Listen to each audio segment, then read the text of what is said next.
2024 में दलदल होगा या फिर कमल होगा? 24 में एक तरफ निखरता भारत, उभरता भारत मोदी जी के नेतृत्व में, और एक तरफ फंसता भारत, खटकता भारत, नेता की खोज में भटकता भारत। तो बेटियां बैठी थी, वो किस समाज की थी? किसान धरने पे बैठा था, किसान की मौत हो गई, तब आवाज कहां गई? अरे किसी बच्ची को सुरक्षा नहीं मिल रही, किसी आदमी को रोजगार नहीं मिल रहा। क्या बात कर रहे हैं आप? यही दिखाना चाहते हैं कि जब से 2014 से भारतीय जनता पार्टी की सरकार बनी है, जब से ही भारत बढ़ा है। इसका चुनाव दिख रहा सबको, आरोप प्रत्यारोप, आरोप प्रत्यारोप। इनके धर्म की परिभाषा अलग है।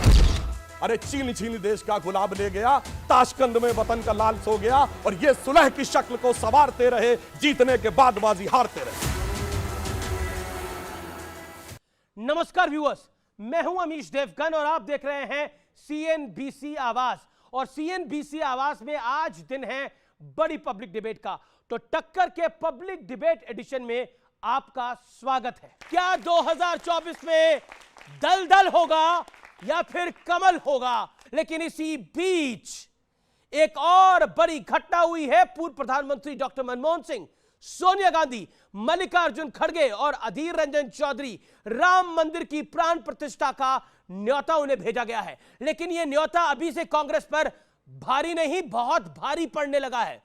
बीजेपी कह रही है कि मुस्लिम वोटों का ध्रुवीकरण करने वाली कांग्रेस अपने वोट बैंक से डरती है, इसलिए सोनिया गांधी के अयोध्या जाने पर कांग्रेस खामोश है। लेकिन मुद्दा सिर्फ राम मंदिर का नहीं है। विपक्ष पर लगातार बीजेपी हमले कर रही है, लेकिन इसी बीच इंडिया अलायंस में एक बार फिर नई जान फूंकने की तैयारी शुरू हो गई है। हालांकि दिल्ली में हुई चौथी बैठक के बाद लालू यादव, नीतीश कुमार से लेकर अखिलेश यादव तक परेशान बताए जा रहे हैं। ऐसे में सवाल है कि क्या मजबूरी में एक दूसरे के साथ खड़े सभी दल दिल से एक दूसरे के साथ खड़े होंगे? इसी मुद्दे पर होगी जनता के बीच देश की सबसे बड़ी बहस। 2024 में दलदल या फिर कमल? आज की चर्चा इसी विषय पर व्यूअर्स।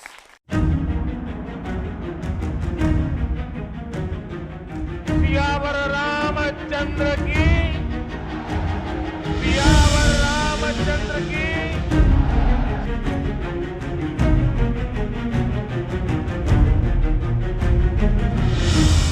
नया साल, सियासत में किसकी गलेगी दाल? भाजपा को हटाना एकदम बिल्कुल। 24 के चुनाव में इनको पूरी तरह से पराजित करना। 2024 में खाता नहीं खोलने दिया जाएगा बिहार की जनता के आशीर्वाद से।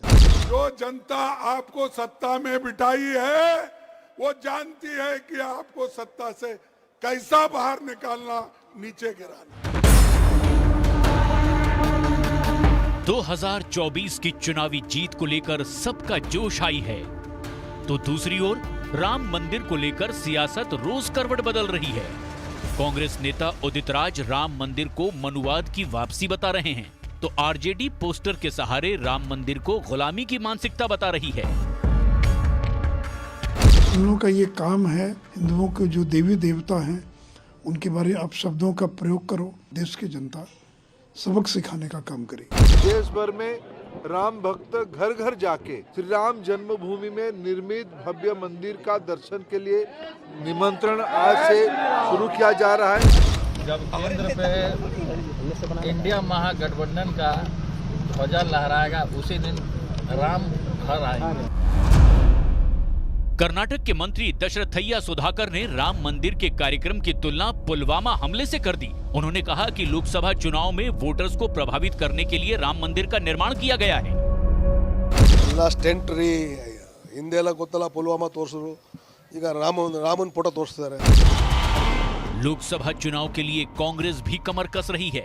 सूत्रों के मुताबिक पार्टी 290 सीटों पर अकेले चुनाव लड़ने का मन बना रही है। बिहार में जेडीयू और आरजेडी के बीच खटपट और तेज हो गई है। बीजेपी दावा कर रही है कि बिहार की नीतीश सरकार कभी भी गिर सकती है। बिहार में जो सरकार नीतीश कुमार की है, किसी भी दिन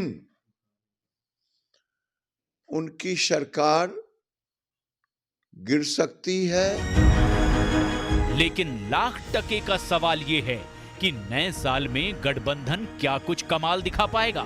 आज इसी पर होगी जोरदार बहस। 2024 की बिसात, किसकी जीत किसकी मात।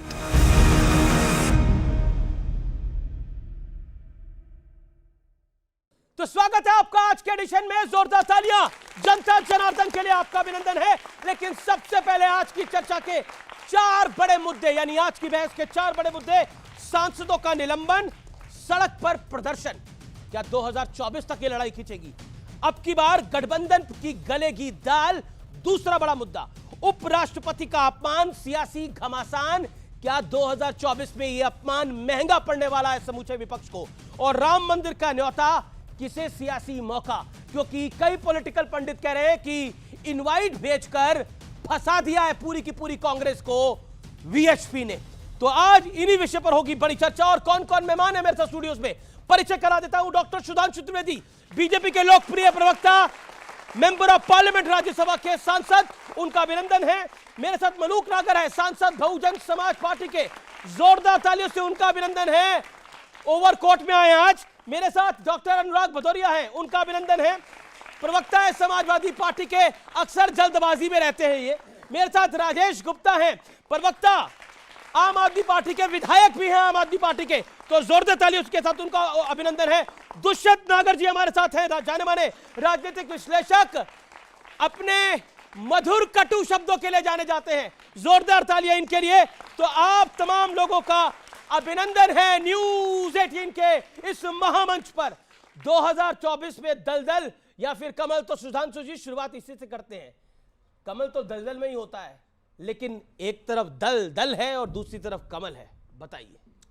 देखिए, ये जो सत्र समाप्त हुआ है जी, एक दृष्टि से बहुत ऐतिहासिक था। आपको पता है इसमें इंडियन पेनल कोड अब चेंज होकर भारतीय न्याय संहिता हो गया है। ये अंग्रेजों के जमाने के जो एविडेंस एक्ट था, पेनल कोड था, क्रिमिनल प्रोसीजर एक्ट था, 1860, 1872, वो सब समाप्त हो गया। ये नए भारत का नया स्वरूप है। आपको पता है इसमें क्या महत्वपूर्ण बात थी? अभी भी स्वतंत्रता के 75 वर्ष बाद भी 450 से अधिक जगहों के ऊपर her majesty, privy council, London gazetteer, इन सबके रेफरेंसेस लिखे हुए थे।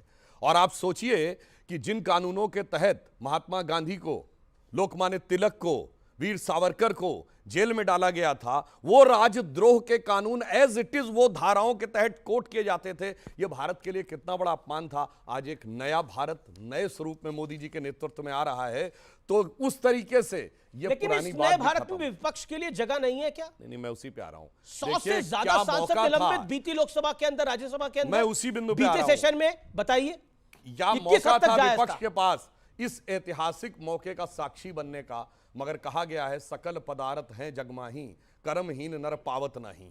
अब उसके लिए कोई क्या कर सकता है कि उन्होंने अपने ऐसे कर्म किए कि जिसकी वजह से उनके लिए वो प्राप्ति असंभव हो गई। इसीलिए मैं कहना चाहता हूं 24 में एक तरफ निखरता भारत, उभरता भारत, चढ़ता भारत मोदी जी के नेतृत्व में, और एक तरफ फंसता भारत, भटकता भारत, नेता की खोज में भटकता भारत, तथा कथित इंडिया गठबंधन। तो खोज लिया है, मल्लिकार्जुन खड़गे को समर्थन है, अनुराग जी के नहीं है। आज इस खुले मन से ऐलान करिए, खड़गे जी पे हां या फिर ना। देखिए, इन्होंने जहां से शुरुआत की, पहले वो बोल दूं कि ऐतिहासिक रहा है इस बार सेशन, बिल्कुल ऐतिहासिक रहा है। विपक्ष विहीन आपने लोकतंत्र को देखा। पार्लियामेंट के अंदर में इन्होंने 143 सांसदों को पार्लियामेंट से निलंबित कर दिया, बोले कि आप पार्लियामेंट में आ ही नहीं सकते। और इनसे पूछा गया कि भाई हमने क्या गलती की जो आपने निलंबित कर दिया, तो कह रहे थे कुछ तो एक हमारे सांसद जी तो वहां मौजूद नहीं थे, वो भी निलंबन हो गया। और निलंबन किस बात पे? कि वो मांग कर रहे थे सुरक्षा की, पार्लियामेंट के अंदर में सुरक्षा की चूक कैसे हुई। आपके सांसद ने चिट्ठी लिखी जिसकी वजह से वो अंदर घुसे, और आपकी वजह से अंदर घुसे, और आप विपक्ष को पार्लियामेंट से बाहर निकाल देना चाहते हो। ये आपकी संस्कृति है, ये आप लोकतंत्र की बात कर रहे हैं, ये आप संविधान की बात कर रहे हैं। विपक्ष का गला घोटना चाहते हैं। विपक्ष तो जनता की आवाज है। सुधांशु जी जवाब, और एक इस सवाल का भी जवाब, न्योता राम मंदिर का इन्हें भी आएगा क्या? नहीं, देखिए, संसद के अंदर जो हुआ, अगर उसके लिए हम सब जो लोग यहां खड़े, इनमें से कोई व्यक्ति सर्वाधिक बधाई का पात्र है तो मलूक नागर जी, क्योंकि ये उन 2 सांसदों में थे जिन्होंने जाकर उस व्यक्ति को पकड़ा था। देखिए, आज तो बहुत आसान है कहना कि उनके पास तो केवल वो वाला पॉलिटिकल पॉइंट कहीं नहीं छोड़ते आप। नहीं, सुनिए, एक गंभीर बात कह रहा हूं। आज की डेट में तो बहुत आसान है कि उनके पास केवल रंग वाला, धुएं वाला था। अरे, उनके हाथ में असली बम भी हो सकता था। इसी संसद में 40 से अधिक घटनाएं 75 साल में हो चुकी हैं। पर्चे फेंकने से लेके, कूदने से लेके, तमंचे लेके कूदने से लेके, चाकू लेके कूदने तक, उनके पास कुछ भी हो सकता था। तो जो साहस इन्होंने दिखाया, इसमें कोई पॉलिटिकल जोरदार तालियां मलूक नागर के लिए भाई, पॉइंट है। मलूक नागर साहब के लिए जोरदार तालियां। मगर उसके साहस बाद जो दिखाया। विपक्ष ने दिखाया, जी जी जी, वो भी मैं अब कहना अनुराग की बात का जवाब। अब 30 सेकंड। अब देखिए, जहां सुरक्षा की चूक हुई उसके ऊपर जांच, और जांच के बाद जो भी दोषी होगा कड़ी कार्रवाई होगी। निश्चित रूप से जो बातें उभर के सामने आ रही हैं, जींद हरियाणा से लेके, लखनऊ से लेके, दरभंगा से लेके, कलकत्ता से लेके, मैसूर से लेके महाराष्ट्र तक कनेक्शन है, तो ये कोई साधारण चीज नहीं है। इसके तार बहुत दूर तक हो सकते हैं। मगर अफसोस की बात यह है कि विपक्ष इस संवेदनशील मुद्दे पर राजनीति करने से नहीं चूकता। मैं उदाहरण देना चाहता हूं, दुनिया के इतिहास की 2 सबसे बड़ी सुरक्षा चूक वर्ल्ड की हिस्ट्री की आज तक। अभी 1 अक्टूबर में जो हमास घुस गया इजराइल में, दुनिया के इतिहास की सबसे बड़ी सुरक्षा चूक में से एक है, और एक 9/11 का अमेरिका का। एक मिनट, अरे भाई बात, नेतन्याहू के खिलाफ जबरदस्त आंदोलन चल रहा था, सड़कों के ऊपर आंदोलन था, विपक्ष ने आंदोलन रोक दिया। 9/11 से लेके इस हमास के ऊपर कभी इजरायली अमेरिकी पार्लियामेंट में आप दिखाइए कि विपक्ष छाती पीट रहा हो, अभी बयान चाहिए, ये चाहिए, बैनर लेके खड़े हो। यही अंतर है हमारी सोच और इनकी सोच में राष्ट्रीय सुरक्षा को। ठीक है, एक सेकंड में अब मैं बाकी लोगों को भी आने दीजिए। दुष्यंत नागर और मलूक नागर, एक सेकंड। कमाल की बात है, सुरक्षा की चूक हमारे संसद में हुई, हमारे देश में हुई। एग्जाम्पल दे लेंगे अमेरिका का, जब हम महंगाई की बात करेंगे तो कहेंगे अमेरिका में महंगाई क्यों नहीं है, यहाँ महंगाई क्यों नहीं। कमाल की बात करते हो, हमारे हिंदुस्तान की बात को कंपेयर अमेरिका से करोगे, चाइना से करोगे, पाकिस्तान से करोगे, लेकिन हिंदुस्तान की बात नहीं करोगे। ये समस्या है। अनुराग जी शांत होके एक बात बताइए, आप कहते हैं लोकतंत्र नहीं है, यही बोला गया ना, लोकतंत्र नहीं है, और अक्सर इसका नगारा ढोल सब पीटा जाता है कि लोकतंत्र समाप्त हो गया है। अब आप वाइस प्रेसिडेंट की मिमिक्री कर रहे हैं और उसका वीडियो बना रहे हैं, वो भी संसद के परिसर में। इससे बड़ा लोकतंत्र और क्या चाहिए सर? और क्या करेंगे लोकतंत्र के अंदर? कोई तो सीमा रखेगा विपक्ष, या विपक्ष सारी सीमाएं लांघ चुका है मोदी के विरोध में। वही देश के उपराष्ट्रपति जी कहते हैं मैं जाट समाज से आता हूं, मैं किसान का बेटा हूं। आप बताइए, जो महिलाएं, जो नहीं, जो बेटियां बैठी थी वो किस समाज की थी? जो मेडल देश के लिए जीत के आई थी, तब आवाज कहां गई थी? किसान धरने पे बैठा था, किसान की मौत हो गई, तब आवाज कहां गई थी? ठीक है, मैं बताता हूं कि आप इस तरह की बातें करके मुद्दों को भटकाइए नहीं। जी okay, Sudhanshu Trivedi 20 second, then Maluk Nagar ji. प्रसाद बात करता हूं। ये भदौरिया साहब मुझे बधाई दे रहे हैं कि नहीं दे रहे हैं? आप बधाई के पात्र हैं। अरे आपको बधाई है, बहुत बहुत बधाई। अमीश जी आपको बधाई दे रहे हैं, आपको सत्ता पक्ष बधाई दे रहा है, लेकिन दिक्कत है कि ये तो आपकी चिंता है कि इन्हें ज्यादा मत बोलिए, इन्हें ज्यादा मत बोलिए, अभी आप ही की जगह पे आ जाएंगे। बोलिए। देखिए, ये संसद के अंदर की बात कर रहे हैं, ये तो वो सरकार है जिसके दौर में जानते क्या हुआ था? उत्तर प्रदेश विधानसभा में खून खच्चर हो गया था। केसरीनाथ त्रिपाठी जी स्टेचर पे ले जाए गए थे। कलराज मिश्रा जी आज गवर्नर हैं, इनका भी सर फूट गया था दिसंबर 1993। और जानते किस मुद्दे पे? इनके वो स्पीकर थे, उन्होंने विश्वास मत ध्वनिमत से पारित कर दिया, जबकि विश्वास मत कभी भी बगैर मत विभाजन के पारित नहीं हो सकता। सरकार का विश्वास मत ध्वनिमत पे हुआ, विपक्ष ने अपोज किया तो मार पिटाई हुई। दूसरी बार 22 अक्टूबर 1997 लोगों को चोटें पड़ी थी, मायावती जी के ऊपर भी हुआ था। ये तो अपने जमाने में वो कर चुके हैं। अब मैं बताता हूं जाट समाज के ऊपर। देखिए, मैं बिल्कुल मानता हूं कि जो लड़कियां बैठी थी वो देश के लिए उन्होंने शानदार काम किया है, पर मैं ये भी कहना चाहता हूं, अगर आप समाज के स्वाभिमान की बात करते हैं तो जाट समाज में तो एक से एक पहलवान हुए हैं, एक से एक खिलाड़ी हुए हैं। अरे आज से थोड़ी हुआ है। हाँ। अरे बताइए, मोहम्मद गोरी को भी खोखरों ने मारा था। हाँ, तो अगर आप देखिए, हुणों को भी जाटों ने हराया था, तो ये कोई बहुत बड़ी बात नहीं थी। मगर जाट समाज से पहली बार उपराष्ट्रपति हुआ देश के सर्वोच्च संवैधानिक संस्थान में। दूसरी बात और उसका मजाक उड़ाया गया। हमने जात जनगणना मजाक नहीं उड़ाया। अमित जी, जात जनगणना की बात बोलो तो कहेंगे हम जाति जनगणना नहीं कराएंगे, लेकिन जात के नाम पे वोट मांगना होता है तो तैयार हो जाते हैं। आप जातिगत जनगणना के पक्ष में हैं, एक मलूक नागर, अगर विपक्ष जातिगत जनगणना के पक्ष में है तो वो उनको राइट देता है कि वो उपराष्ट्रपति का मजाक उड़ाएं, उनकी मिमिक्री करें, और फिर बोले यूट्यूब में भी तो ये होता है, टीवी में भी तो ये होता है, किसी कॉमेडी शो में भी तो ये होता है, मिमिक्री होती है। तो भारत की संसद में भी ये कॉमेडी शो चल रहा है जिसकी रिकॉर्डिंग राहुल गांधी कर रहे थे। अमीश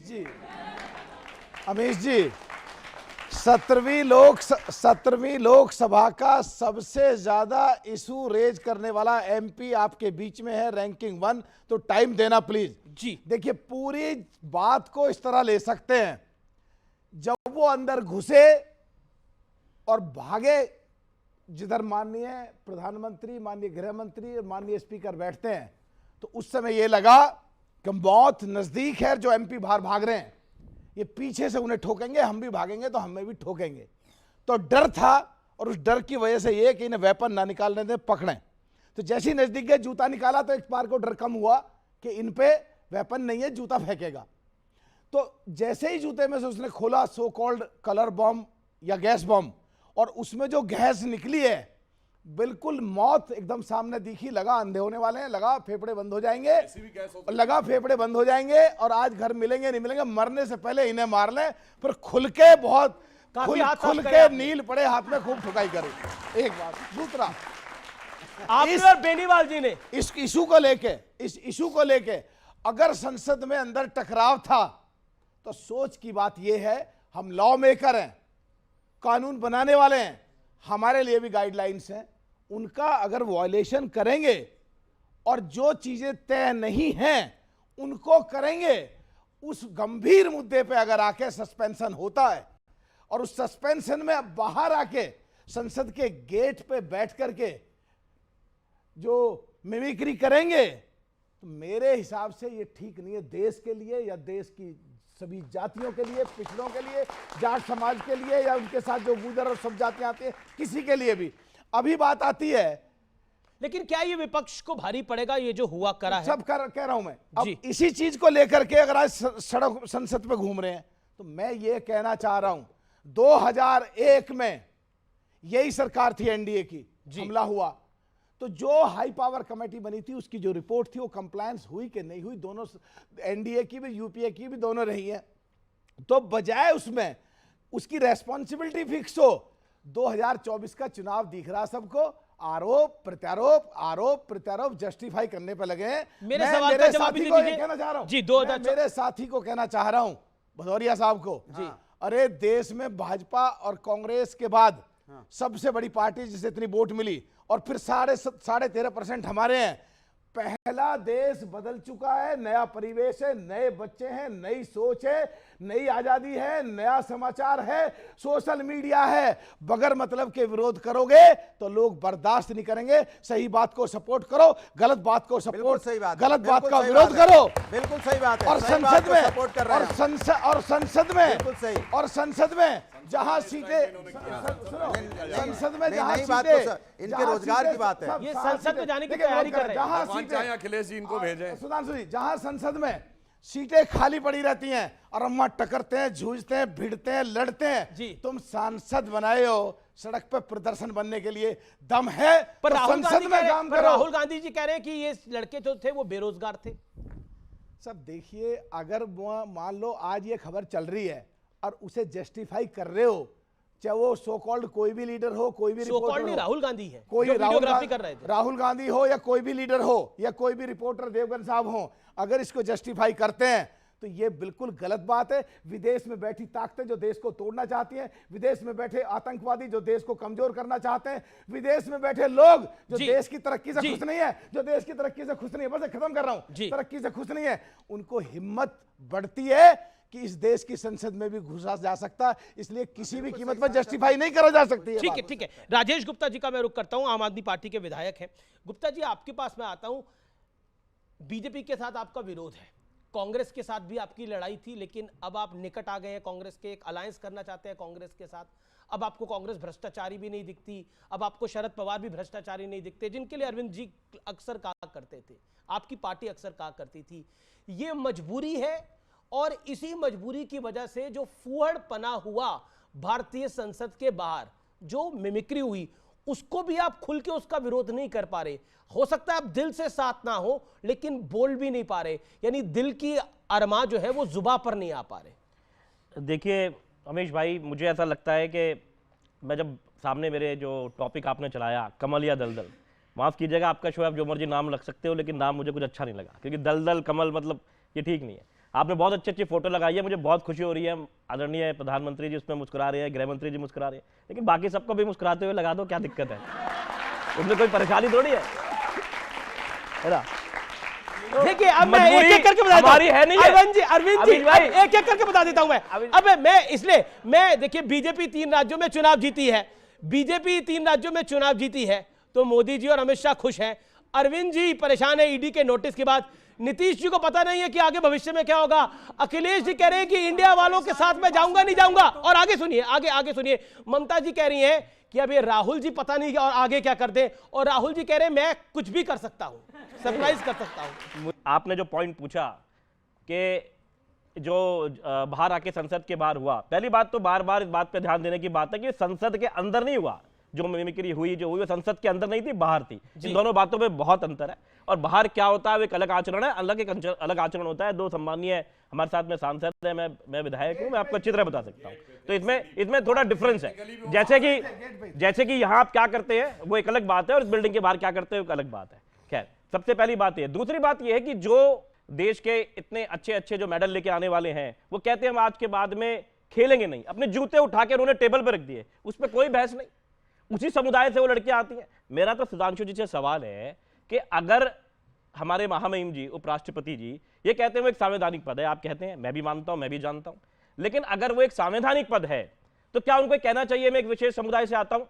और अगर वो समुदाय से आते हैं, अगर वो ये कह रहे हैं, तो क्या उनको तकलीफ नहीं हुई जब उस लड़की ने रोते हुए कल कहा कि मैं आज के बाद में नहीं खेलूंगा?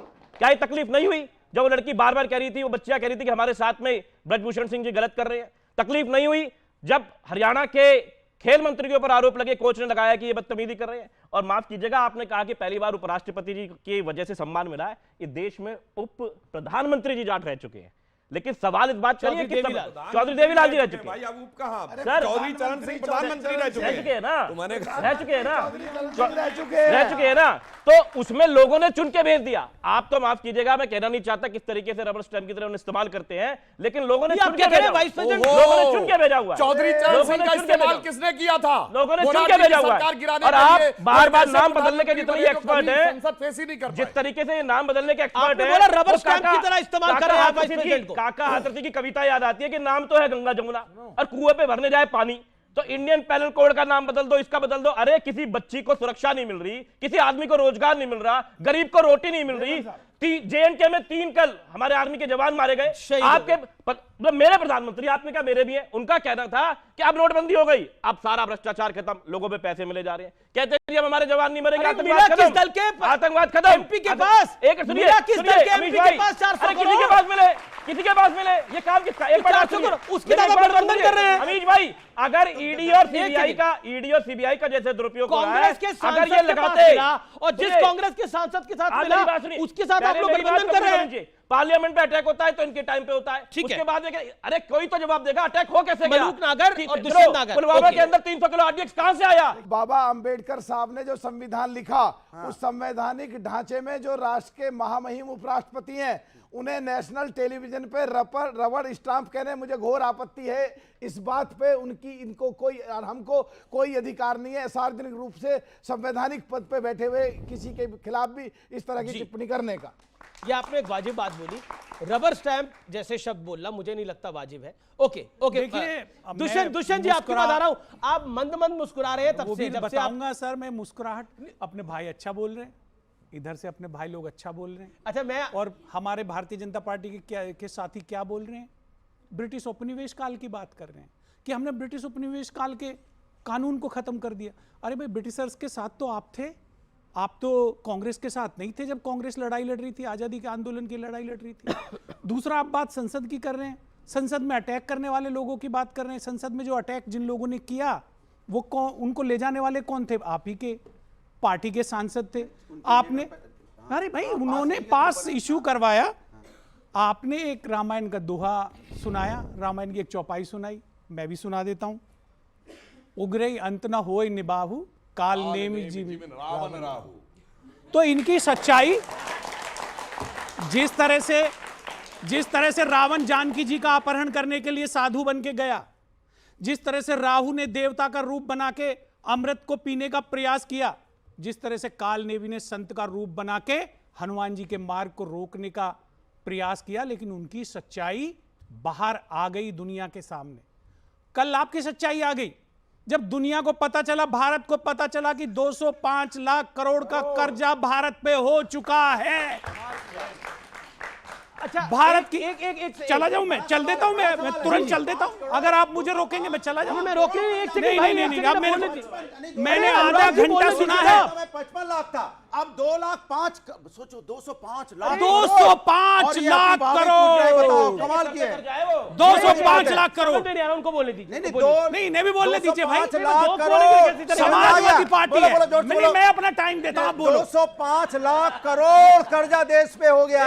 ये इनकी मेहरबानी है, सरकार की मेहरबानी है। जब ये सरकार में आए थे तो 55 लाख करोड़ था, अब कितना बढ़ गया? ये समावेशी गठबंधन है, इसका नाम इंडिया अलायंस है। ये जो युवा आपके पीछे बैठा हुआ है, ये उसकी आशा और उम्मीदों पे खरा उतरेगा। इंडिया सरकार, इस बार इंडिया सरकार।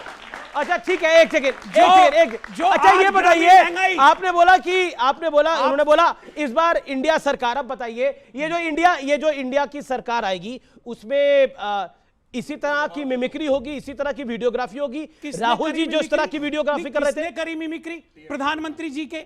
मैं प्रधानमंत्री का आदर करता हूं, लेकिन मेरे पास वीडियो है उनके मिमिक्री। क्या प्रधानमंत्री ने कब करी मिमिक्री? पार्लियामेंट में करी है। किसकी करी? फिर चल जाएगा, फिर किसकी देख करी? लो। अरे मैं है, दिखा दूंगा मैं। नहीं उन्होंने आप किसी जिस बात की बात कर रहे हैं वो तो घटना बताई प्रधानमंत्री ने करी। आप डिबेट की स्तर को इतने नीचे मत ले जाइए। मैं लेके गया हूं ये नीचे। 140 करोड़ का देश है। मैं लेके गया हूं नीचे। हमारे साथी जिन तुलना कर सांसद रहे हैं भारत थे, के, कल्याण बनर्जी तुलना वहां इजराइल मिमिक्री से कर रहे थे। राहुल गांधी वीडियो बना रहे हैं वहां पर। जनसंख्या कितनी है? और 90 लाख का समाजवादी इजराइल पार्टी है। के एक नेता कह रहे हैं अमेरिका में ये भी ऐसा भारत- होता है, तो अमेरिका से लड़ो चुनाव भाई। देखिए, हमारी जनरेशन से लेके ये जो जनरेशन बैठी है, देखिए सबको किसी का भी मजाक उड़ाने का अधिकार है, संविधान देता है। आप प्रधानमंत्री का, मंत्री का, सांसद का, विधायक का, मगर सबने स्कूल में पढ़ा होगा राष्ट्रपति उपराष्ट्रपति का मजाक नहीं उड़ाया जाता है। अगर आपको याद हो, हमारे जमाने में तो सिर्फ कार्टून ही निकलता था, तो साफ साफ बताया जाता था कि कार्टून नहीं बनाया जा सकता प्रेसिडेंट और वाइस प्रेसिडेंट का। इसलिए जब ये तुलना की बात करते हैं तो सोच समझ के तुलना की बात करें। दूसरा पॉइंट, तीसरा भी जवाब दूंगा। इन्होंने कहा उबरे अंत न होई निबाहु काल नेमिजिम रावण राहु। इसका मतलब जानते क्या था? जब हनुमान जी पर्वत लेके जा रहे थे तो काल नेमी राम का राक्षस झूठा राम भक्त बन के खड़ा हो गया था कि तुम नीचे उतर आओ, मगर हनुमान जी को पता था कि सच्चा राम भक्त कौन है और झूठा राम भक्त कौन है। कौन कह रहा है? बिल्कुल सही, पता है। सुनिए, कौन कह रहा है? राम कीजिए बिना मोहि कहां विश्राम।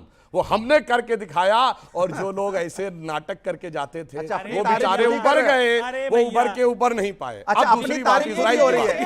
अब मैं बताना चाहता हूं, सुनिए, आजकल इन्होंने कहा इजराइल से हमारी तुलना, बिल्कुल सही बात है। मेरा दिल भी कचोटता था, छोटा सा देश, और उसके ऊपर कोई आक्रमण करने की हिम्मत नहीं करता था, घुस घुस के मारता था। हमारी स्थिति है कि दुनिया में मोहल्ले की लड़ाई से लेके और दुनिया की लड़ाई तक क्या होता, हमेशा छोटा और कमजोर कहता है कि बड़ा और ताकतवर हमें सता रहा है। यहां वो हमारा पड़ोस का मुल्क छोटा और कमजोर था, वो हमें सताता था, हम सिर्फ चिल्लाते थे जाके कि हमें सता रहा है। जब से हमारी सरकार आई है तो हमने वो करके दिखाना शुरू किया है। आपको बात अब सुनिए, गलत बोल रहे हैं। मैं युवा को बताना चाहता हूं, इन बच्चों को पता होना चाहिए कांग्रेस पार्टी की ही सरकार थी जब पाकिस्तान के 2 टुकड़े कर दिए थे, और अमेरिका जैसी विश्व की महान शक्तियां पाकिस्तान के पक्ष में खड़ी थी। ये ऐसी बात करते हैं, पर कांग्रेस की देश सरकार का थी, मान जो करते सबसे हुआ था। हैं, देश को नीचा दिखाने का काम करते हैं। एक सुधांशु 20 सेकंड अपनी बात बिल्कुल शांति से सुनिए। दुनिया की एक सबसे बड़ी महाशक्ति सोवियत यूनियन हमारे पीछे खड़ी थी, 16 बार वीटो किया था। और क्यों किया था? मैं युवा लोगों से कहता हूं, पढ़ो जाके। यूरी ब्राजमनेव जो केजीबी का जासूस था, भारत में पत्रकार बन के रहता था, उसके मेमोयर्स पढ़ो।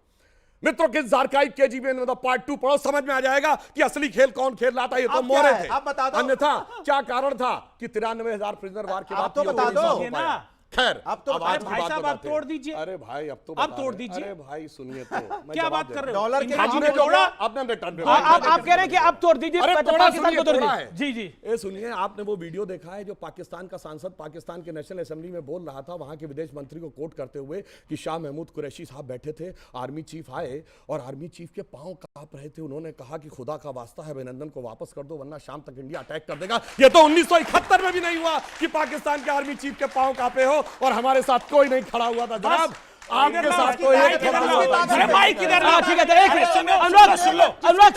है, ये क्या तरीका, ये क्या तरीका? आर्मी के ताकत पे, देश की आर्मी के ताकत पे, आपकी नहीं। अब देखो दो एक करके 15 सेकंड ये बोल लेते। भुट्टो ने तो पैर पकड़े थे इंदिरा जी के शिमला में, बताइए, बोला नहीं था रात के 12 बजे। जुल्फिकार अली भुट्टो ने कहां पैर कि पकड़े? मैं दिखाओ, वापस कहां जा दिखाओ? रहा हूं, जब इंदिरा जी ने मना कर दिया प्रिजनर छोड़ने से। आप क्या बात तो कर रहे prisoner हैं? छोड़ना- आप छोड़े यही कि नहीं? दिखाना चाहते हैं अरे कि सुनिए। जब से 2014 से भारतीय जनता पार्टी की सरकार बनी है तब से ही भारतीय सेना का तेज बढ़ा है, जब से ही भारत बढ़ा है। 26/11 का हमला हुआ, उसके बाद हमारी फौज एक्शन लेने को तैयार थी, मगर इनकी सरकार ने इसलिए कार्रवाई नहीं की पाकिस्तान पे, क्योंकि उन्हें लगा कि बीजेपी को उससे फायदा ना हो जाए। और यह बात बराक ओबामा ने अपनी किताब प्रॉमिस लैंड में 2010 में मनमोहन सिंह के बाद के आधार पे लिखी है। और इनके जमाने में आपके बीच में नहीं बोले, आपके बीच में नहीं बोले। देखिए चिल्लाइए नहीं, अपने टन पे एक आपके बीच में नहीं और बोले, इनके जमाने वो में किसी के बीच में नहीं बोले। हमारी फौज जीत के आती थी, ये टेबल पे हार जाते थे। अरे छीन छीन देश का गुलाब ले गया, ताशकंद में वतन का लाल सो गया, और ये सुलह की शक्ल को संवारते रहे, जीतने के बाद बाजी हारते रहे। ओके, एक सेकेंड, अब क्योंकि बात हो रही है पाकिस्तान और भारत के रिश्तों की, आज इसका एक जिक्र तो बराक ओबामा की किताब ने करा, लेकिन कांग्रेस के खुद के मंत्री मनीष तिवारी ने कहा है कि कांग्रेस सरकार की सबसे बड़ी भूल क्या थी, जब 26/11 का हमला हुआ उसके बाद पलटवार नहीं करा। क्यों पलटवार नहीं करा? हमारे घर के अंदर घुस के हमें आतंकी मार के गए थे। हमारा देश क्या इतना कमजोर था कि हम हमला नहीं कर सकते थे, बदला नहीं ले सकते थे? कांग्रेस का शासन सोता रहा, कांग्रेस की सरकार सोती रही 26/11 के हमले के बाद, और इतिहास ने इसकी चीख चीख के गवाही दी है। राजेश गुप्ता जी, सवाल एक वही अंत में आता है, मोदी के सामने कौन? अभी तो राम मंदिर का निर्माण भी हो रहा है, और बीजेपी ने वो पॉलिटिकल वादा सिर्फ नहीं किया था, उसको निभाया भी। उसका भी एक इंपैक्ट चुनाव में आएगा। जब 500 वर्षों बाद राम का मंदिर बन रहा है, 50-60 साल की बड़ी लीगल लड़ाई के बाद राम का मंदिर बन रहा है, क्या आपको लगता है इन सबका इंपैक्ट आएगा? और अलायंस कोई भी कर लो, लेकिन मोदी फैक्टर है। देखिए, आदरणीय इंदिरा गांधी जी चुनाव जब लड़ रही थी, कोई दुनिया में ये मानने को तैयार नहीं था वो कभी चुनाव हार सकती हैं। हारी। भाजपा के अब तक के सबसे बड़े नेता माननीय अटल बिहारी वाजपेयी जी, इंडिया शाइनिंग का नारा, और ये कहना कि मेरा आखिरी चुनाव है, उसके बावजूद भी भाजपा या एनडीए सरकार में वापस नहीं आ पाई। आप मोदी फैक्टर को पॉजिटिव देखते हैं, मैं मोदी फैक्टर को नेगेटिव भी देखता हूं, क्योंकि लोगों को लगता है कि जो देश प्यार से बीजेपी कहती है कि आप सुनिए, भ्रष्टाचार कर रही है सुनिए, हमारी पार्टी। मेरी बात को पूरा हो दे दीजिए। देखिए, ये बार बार कहना कि देश अब आगे बढ़ने लग गया, ये मेरे पिताजी का, आपके पिताजी का, आपके दादाजी और मेरे दादाजी का मजाक उड़ाना है। उन्होंने भी यह काम धंधा करा, आपको पढ़ाया, मुझे पढ़ाया, तब बीजेपी की सरकार नहीं थी, तो आप कैसे पढ़ गए साहब? ये बच्चों के बाप दादा का कुछ नहीं कर रहे थे क्या? मजाक उड़ा रहे हैं हमारी पढ़ाई का, लिखाई का, हमारे बाप दादा का? आप कैसे कह देते हैं आपके बार? अरे 2014 के बाद में तो मेरे बच्चे पैदा हुए होंगे, मैं थोड़ी पैदा हुआ हूं। मेरे पिताजी ने मुझे पढ़ाया। 2013 में नई राजनीति लेके आएंगे, सब बेकार 2013 पहले। मेरे पूर्वजों का मजाक नहीं उड़ा सकते आप। मेरे पूर्वज भी पढ़े लिखे थे, आपके भी थे, और आपके भी थे। सुधांशु जी, आप इतने पढ़े लिखे, इतने अच्छे बने, तो भाजपा की सरकार ठीक है, अब पाकिस्तान बनाना चाहते हैं। अब मेरी आखिरी बात सुनिए। जी। पाकिस्तान और इंडिया एक साथ आजाद हुए, बल्कि पाकिस्तान एक दिन पहले आजाद हुआ था, लेकिन ये विभाजन की राजनीति, ये नफरत की राजनीति ने पाकिस्तान को तबाह कर दिया। हिंदुस्तान को वहीं लेके जाना चाहते हैं, नहीं जाने देंगे। हम हिंदुस्तान को वहीं लेके आएंगे जो प्यार का देश है। ये हम विश्व गुरु थे सर, और रहेंगे। ठीक है। अब सुधांशु त्रिवेदी, अब सुधांशु त्रिवेदी, अब देखिए, अब एक सुधांशु त्रिवेदी रिप्लाई 30 सेकंड में दोनों जवाब। हमारी सरकार आने से पहले 98 से पहले, बिल्कुल ये बात सही है, हमारे अंदर क्या क्षमता नहीं थी। हमारे साथ जो देश आजाद हुए कहां थे? चाइना 49 में आजाद हुआ, कहां खड़ा हुआ था? हम कहां खड़े थे सन 2000 तक? ये बताइए, इजराइल इतना सा देश 14 मई 1948 को बना, वो कहां खड़ा था? हम कहां खड़े थे? नॉर्थ और साउथ कोरिया डिवाइड हो गया था, साउथ कोरिया कहां खड़ा था? हम कहां खड़े थे? जर्मनी डिवाइड हो गया था, जर्मनी कहां खड़ा था? हम कहां खड़े थे? जापान तबाह हो गया था, वो कहां खड़ा था? हम कहां खड़े थे? अब हम आए हैं। जब हमारी सरकार, हमने छोड़ी थी अटल जी की सरकार, 12वें नंबर की अर्थव्यवस्था थे। जब इन्होंने छोड़ी तो 12 से 10 पे ला पाए, हम 10 से 5 पे ले आए हैं, और अगले 5 साल में 3 पे पहुंचाएंगे। ये अंतर है, और इनके मुंह से तो ये बिल्कुल शोभा नहीं देता।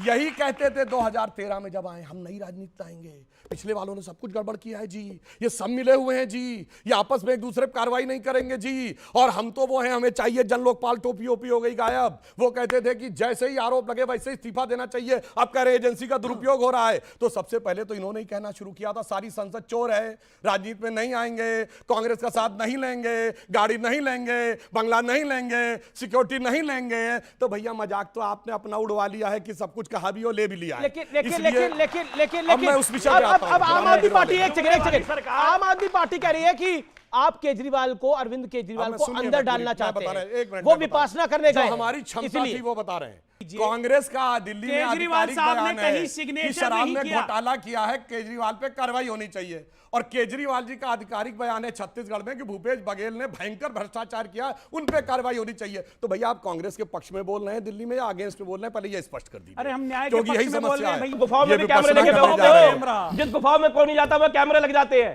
कमाल है, कहां से कैमरे आ जाते हैं सुधांशु जी? बड़ा मंदिर कमाल। के गर्भगृह बड़ा में भी समझ नहीं कैमरा। है। कमाल की चीज है साहब, उन्होंने आज से नहीं किया है।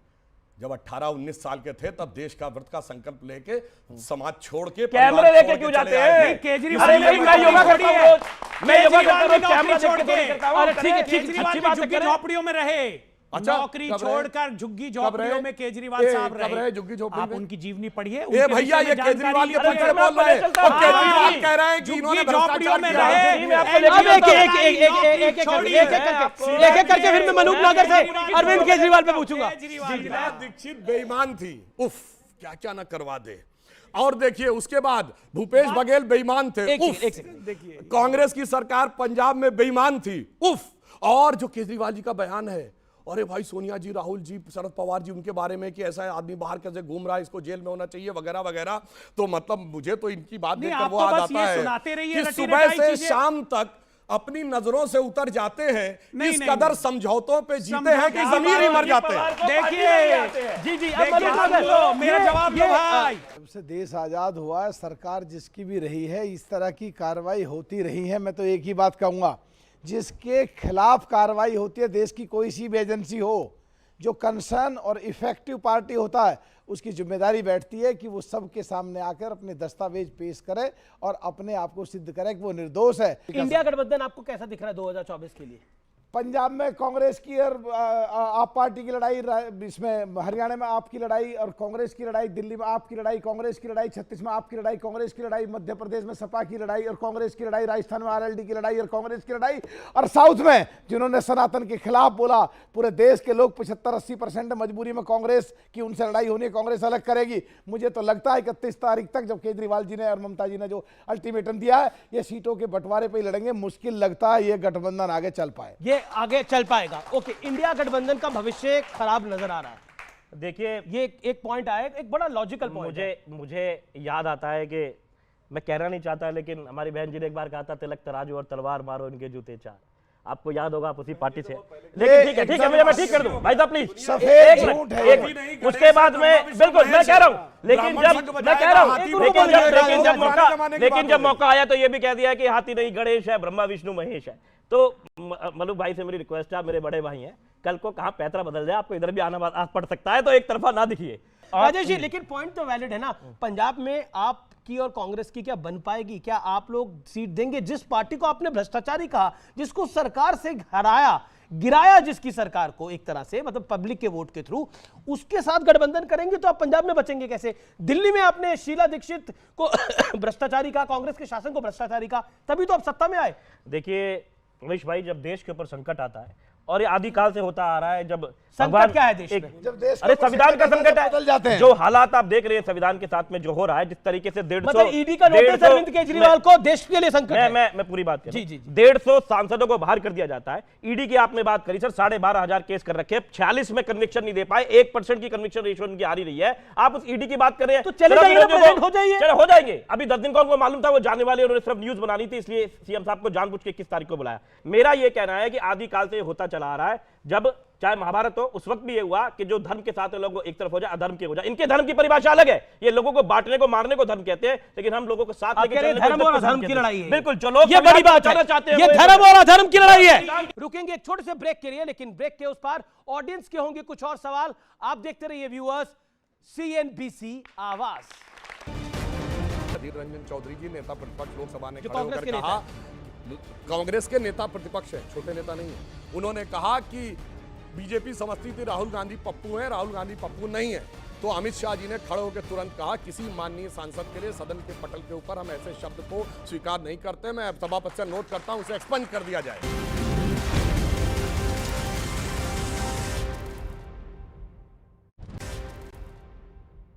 वेलकम बैक व्यूअर्स, आप देख रहे हैं CNBC आवाज पे टक्कर। जब जब धर्म पे संकट आया है तब सारी ताकतें एक हो गई हैं, इसलिए अब सब मोदी के खिलाफ एक है, क्योंकि धर्म पर संकट है, ये कह रहे हैं राजेश जी। इनका धर्म बांट एक सेकंड अब जवाब। अब ये है, उनका आपने बोला 2.5 मिनट, जो पंक्ति बोली उसी को आगे बढ़ा देता हूं।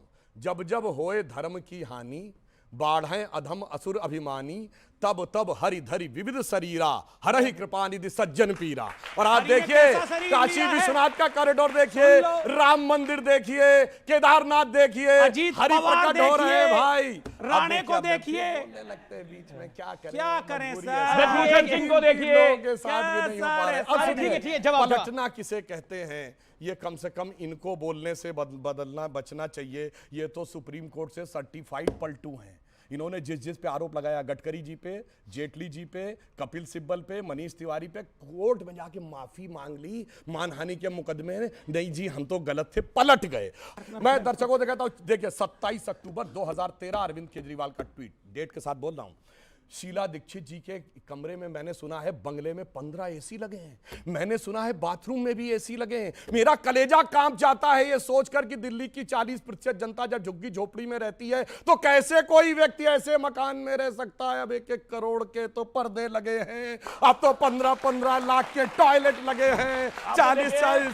ये डेट के साथ बोला है, हवा में नहीं बोला है, कोट करके बोला। इसलिए ठीक है, अब मैं पब्लिक अब देखिए मैं पब्लिक को ले दो, बड़े सारे लोग सवाल पूछे जा रहे हैं। सवाल है, एक तरफ अमित शाह जी बिल प्रसारित करते हैं कि अब रेप पर सीधा फांसी दी जाएगी, और दूसरी तरफ साक्षी मलिक अपनी रेसलिंग के लिए वो मना कर देती है, वो त्याग लेने को तैयार है क्योंकि WFI ने फिर से ब्रिजभूषण शरण सिंह को विजयी बनाया। ऐसा क्यों सर? ब्रिजभूषण सिंह विजय नहीं हुए, संजय सिंह विजय हुए। एक सेकंड, अब कल के दिन सवाल में त्रुटि है क्योंकि संजय सिंह विजय हुए। जवाब दे रहा हूं, सुनिए जवाब दे रहा हूं। देखिए जो मांग थी उस पे जांच हो रही है, कोर्ट के आदेश पे जांच हो रही है। पर ये बताइए, चुनाव कोई जीत जाएगा, अगला कहेगा कि हम छोड़ देंगे।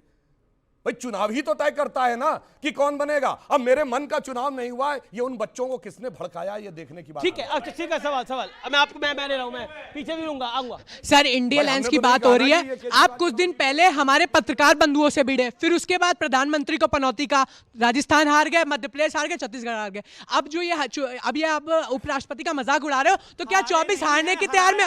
और सुनिए, लगता है राहुल जी जो है राहुल जी जो है पीएम का फुल फॉर्म फिर से मोदी करने वाले हैं। ओके, वो कह रहे हैं राहुल जी पीएम का फुल फॉर्म फिर से मोदी करने वाले हैं। जवाब दुष्यंत जी। उन्होंने बोला कि लास्ट टाइम आपने जब मोदी को जो अपशब्द कहे उसके बाद आप 3 राज्यों को चुनाव हार गए। बिल्कुल अपशब्द नहीं बोलना चाहिए। राहुल जी ने गलती करी थी। नहीं, मैं देखिए इसमें व्यक्ति की बात नहीं है, किसी के लिए भी सम्मानजनक भाषा का प्रयोग। वीडियोग्राफी करना ठीक था राहुल जी का? बिल्कुल करना 2024 चाहिए। क्या 2024 में निपट जाएगा। उसमें क्या वीडियोग्राफी में क्या गलत? पब्लिक सवाल पूछ रही है। नहीं तो वीडियोग्राफी में गलत क्या है? आपका भी कैमरा था वहां, आप भी दोषी हैं, मिमिक्री आप भी दोषी हैं। मिमिक्री करना, रिकॉर्ड करना ठीक है, आप भी माफी नहीं, मांगो। हमने नहीं रिकॉर्ड करा भाई, आपका न्यूज़ 18 का कैमरा था वहां पर। अमीर भाई, आपका भी कैमरा था। पप्पू कहना क्या ठीक है? किसी को ये कहना कितने करोड़ की विधवाएं खड़े होकर कहना ठीक है? ये भाषा का क्यों इस्तेमाल किया जाता है? ऐसी भाषा का क्यों इस्तेमाल करते हैं? मैं याद दिलाना चाहता हूं, जाके चेक कर लीजिए सदन की कार्रवाई से अधीर रंजन चौधरी जी, नेता प्रतिपक्ष लोकसभा ने खड़े होकर कहा, कांग्रेस के नेता प्रतिपक्ष हैं, छोटे नेता नहीं है, उन्होंने कहा कि बीजेपी समझती थी राहुल गांधी पप्पू हैं, राहुल गांधी पप्पू नहीं है। तो अमित शाह जी ने खड़े होकर तुरंत कहा, किसी माननीय सांसद के लिए सदन के पटल के ऊपर हम ऐसे शब्द को स्वीकार नहीं करते। मैं सभापति से नोट करता हूं, उसे एक्सपंज कर दिया जाए। मगर सुनिए, उनको यह संज्ञा जनता क्यों देती है? जब वो संसद के अंदर प्रधानमंत्री जी से गले मिलते हैं या गले पड़ते हैं और उसके बाद बैठ के जो आंखों से एक कही बैनन अनेक कही नैनन का इशारा करते हैं, तो जनता अपने आप निर्णय कर लेती है। आखिरी दौर है। सवाल जिसने सवाल नहीं पूछा, पीछे देखो पहले जा रहा है। अच्छा बोलिए, क्या सवाल है? सर मेरा सवाल है कि सर प्रभु श्री राम सबके हैं, तो सर प्राण प्रतिष्ठा कार्यक्रम में कुछ चुनिंदा लोगों की नियंत्रण दिया है सर। 6-7 हजार लोगों को बुलाया जा रहा है, आपको भी जाना है क्या? पॉलिटिकल पार्टी सारे साधु संतों, पॉलिटिकल पार्टी, प्रभु राम, अच्छा सवाल है। चुनिंदा लोगों को सर राहुल जी को, पर सोनिया जी को भी बुलाया है, खड़गे जी को भी बुलाया है, ये आपकी जानकारी के लिए। ये एक सवाल है, क्या प्रभु राम तो सबके हैं? ये सवाल तो सबका है, इन सबके भी प्रभु राम है, इन सबके भी प्रभु राम है, हमारे भी प्रभु राम है, सबके प्रभु राम है, तो न्योता कुछ लोगों को क्यों? और ये सोनिया जी को न्योता देकर आप क्या साबित करना चाहते हैं? नहीं देखिए, हम तो ईमानदारी से हम ये साबित करना चाहते हैं कि भगवान राम के प्रतिष्ठित होने के बाद किसी के प्रति कोई बैर नहीं रहता। बैर न कर काहू संग कोई, राम प्रताप विषमता कोई। किसी से कोई बैर नहीं, कोई विषमता नहीं। मगर अब समस्या है कि उनके सामने बहुत बड़ा धर्म संकट आ गया है। क्यों? कि वो कहते हैं राम नाम कड़वा लगे और मीठा लागे दाम, तो दुविधा में दोनों गए माया मिली न राम। तो अब उनके सामने ये समस्या है और हकीकत में सत्ता भी गई और राम भी उनके हाथ से एक राजेश गुप्ता जी सवाल है, केजरीवाल जी ने बोला था जब अक्टूबर 2021 में जब बाबरी मस्जिद का ध्वंस हुआ, तब मैंने अपनी नानी से पूछा कि नानी अब तो आप बहुत खुश होंगी, अब तो आपके भगवान राम का मंदिर बनेगा। नानी ने जवाब दिया, ना बेटा, मेरा राम किसी की मस्जिद तोड़कर ऐसे मंदिर में नहीं बस सकता। तो अब ये मंदिर तो बन रहा है और बहुत भव्य और दिव्य बन रहा है। अगर मौका मिलेगा तो अरविंद जी जाएंगे या फिर नानी की बात को मानेंगे? देखिए, मैं आपको विधानसभा को कोट करके बताता हूं। जी और सिसोदिया जी गए थे सर। मैं विधानसभा विधानसभा में अरविंद जी का खुद का बयान है, क्योंकि हम तीर्थ यात्रा पे बहुत सारे लोगों को भेजते हैं। हर विधानसभा से बहुत सारे लोग जाते हैं और बहुत खुश होकर आते हैं। और ये सबसे पहले विधानसभा में खड़े होकर माननीय मुख्यमंत्री जी ने कहा, अरविंद केजरीवाल जी ने, कि जैसे ही मंदिर बनेगा हम तीर्थ यात्रा पे अयोध्या में भी लोगों को भेजेंगे। बात नंबर 1। दूसरी बात, आपने कहा भगवान राम सबके हैं। अब बड़ी मजेदार बात है, मेरी माता जी मुझे बताती थी कि जब मैं उनके पेट में था तब भी वो हनुमान चालीसाएं पढ़ा करती थी। तो इनके आने के बाद तो शुरू हुआ नहीं। मैं मरकट वाले बाबा के पास में जाता हूँ रोज 5:30 बजे मंगलवार को, सुधांशु जी आ जाए, मैं उनको वही मिलूंगा, पता नहीं जाते हैं नहीं जाते। अरे भाई, राम की एडवर्टीजमेंट करते हो, कहते हो जो भगवान को राम को लाए हम उनको लाएंगे। राम को आप नहीं लाए साहब, राम को दशरथ और कौशल्या लाई थी, आप ही लेके आए राम को। आप बीजेपी ने नहीं कहा जो राम को लाएंगे हम उनको लाएंगे, ये पब्लिक ने कहा। भगवान के नाम का मिसयूज, पब्लिक ने कहा, उनको यूज करना राजनीति के लिए, ये इंपॉर्टेंट है। भगवान सबके, अब आप राम मंदिर को 2024 के चुनावों में इस्तेमाल करेंगे, इस्तेमाल करेंगे। अनुरोध केजरीवाल जी से करना चाहूंगा कि आप खामखा अपने परिवार के लोगों का नाम ना घसीटा करें। अब उन्होंने अपनी नानी जी का नाम ले लिया और अभी ये स्वयं कह रहे हैं तीर्थ यात्रा पे भेजेंगे। अब पता नहीं नानी जी सही हैं, केजरीवाल जी सही हैं। वैसे मैंने याद दिलाया कि सिसोदिया जी और संजय सिंह जी नहीं, मेरा सवाल है क्या 2024 में आप राम मंदिर को विषय बनाएंगे? देखिए, राम मंदिर का विषय चुनाव तो छोड़िए, राजनीति का भी विषय नहीं है। राम मंदिर का विषय, राम मंदिर का विषय भारत की अस्मिता का विषय है। ये 500 साल पहले की बात है, जब ये सरकार नहीं थी, व्यवस्था नहीं थी, और प्रधानमंत्री श्री नरेंद्र मोदी जी ने 15 अगस्त 2023 को कहा है कि इस अमृत काल का जो 25 वर्ष होगा, जब युवा लोग, यही युवा कहीं ऊंची पोजीशन में बैठे होंगे, ये वो आधार बनाएगा जो 1000 साल तक भारत का मार्ग प्रशस्त करेगा। तो हम एक चुनाव की नहीं सोचते, 1000 साल आगे का भारत और 5000 साल पीछे का भारत का सोचते, ये सब 1-2 चुनावों की सोचते हैं। इसलिए इनकी सोच और हमारी सोच। बहुत बहुत शुक्रिया आपका हमारे साथ जुड़ने के लिए। लेकिन कहा जाता है कि जो राम ने रच दिया आखिरकार वही होगा और वही विधि का विधान होता है। तो फिलहाल आज की इस चर्चा में इतना ही। आपका बहुत बहुत अभिनंदन, हमारे इस कार्यक्रम में भाग लेने के लिए आपका बहुत बहुत अभिनंदन। फिलहाल इस कार्यक्रम में इतना ही। लेकिन सुधांशु, आप लास्ट वर्ड कुछ कहना चाह रहे हैं, कुछ बोलना चाह रहे हैं? बोलिए बोलिए बोलिए बोलिए बोलिए बोलिए। भैया, ईडी के ऊपर ये बात कर रहे थे, आप भी बात कर रहे थे।